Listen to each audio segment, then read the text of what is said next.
Bismillahirrahmanirrahim. Assalamualaikum warahmatullahi wabarakatuh. Perkenalkan, nama saya Muhammad Tahir Suwandi dari kelas 3 IP04 ingin membawakan presentasi tentang materi dari mata kuliah akuntansi internasional. Yang pertama ada pokok permasalahan. Masalah dari penelitian ini adalah kurangnya bukti bagi manajer untuk menentukan berbagai ukuran kinerja yang mempengaruhi kinerja manajerial atau organisasi. Dan pernyataan ini didukung oleh beberapa temuan pada penelitian sebelumnya.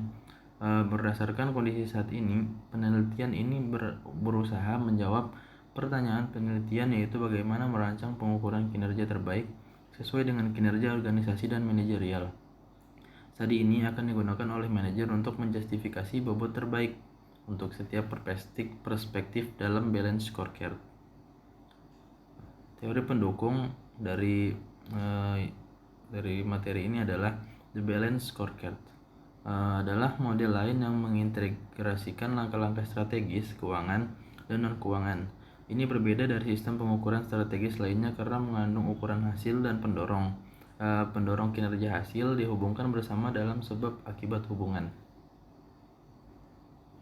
Kemudian ada metodologi penelitian, yaitu adalah 51 responden di seluruh Indonesia digunakan dalam penelitian ini, yang terdiri dari manajer cabang, operasional, dan pemasaran, dan kuesionernya dikirimkan melalui email. Hasil penelitian ini adalah model persamaan struktural untuk kinerja organisasi dan manajerial menunjukkan bahwa beberapa perspektif memiliki korelasi positif dengan kinerja. Untuk analisis detail, analisis berikut ini harus dipertimbangkan. Hipotesis 1 yang menyatakan bahwa penggunaan BSD di setiap perspektif positif terkait dengan kinerja manajerial. Hipotesis ini tidak dikonfirmasi untuk perspektif keuangan dan pelanggan dengan estimasi parameter jalur yang negatif, dan secara statistik tidak signifikan. Di sisi lain, H1 didukung oleh perspektif bisnis internal yang parameter positif dengan nilai 0,011. Hipotesis 2 yang menyatakan bahwa penggunaan BSD dalam setiap perspektif berkorelasi positif dengan kinerja manajerial yang cukup didukung oleh temuan. Bobot regresi untuk perspektif bisnis keuangan dan internal menunjukkan hubungan positif antara perspektif tersebut dengan kinerja manajerial. Hanya perspektif pelanggan yang memiliki hubungan negatif dengan kinerja manajerial. Interpretasi hasil penelitian.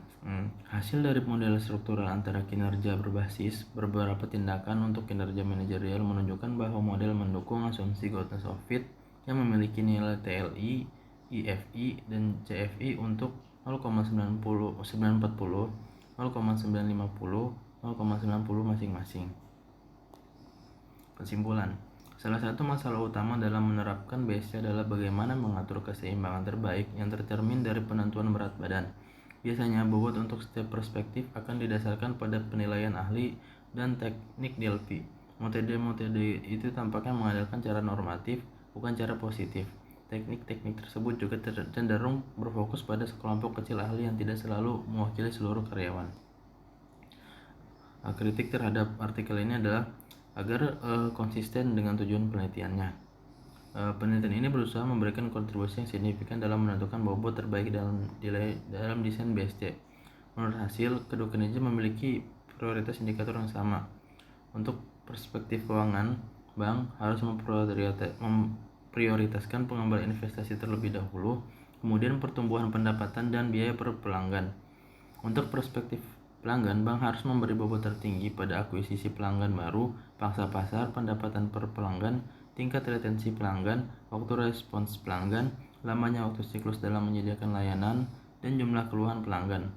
Yang terakhir, dalam perspektif bisnis internal, prioritas dibangun sebagai pendapatan baru per orang penjualan, kontrak penjualan per orang penjualan, profitabilitas per pelanggan, pendapatan produk baru, waktu pemenuhan permintaan, dan kepuasan pelanggan internal. Future research ada beberapa batasan dalam penelitian ini. Studi ini tampaknya harus berfokus pada perspektif akuntansi manajemen tanpa penjelasan dari pandangan manajemen strategis. Keterbatasan lain adalah ruang lingkup penelitian hanya untuk satu perusahaan dan responden yang dapat digunakan tidak banyak jika studi diadakan untuk analisis di seluruh negara. Oleh karena itu, penelitian lebih lanjut harus memperluas ruang lingkup penelitian dan jumlah responden. Sekian presentasi dari saya, kurang lebihnya mohon maaf. Wabillahi taufiq wal hidayah. Wassalamualaikum warahmatullahi wabarakatuh.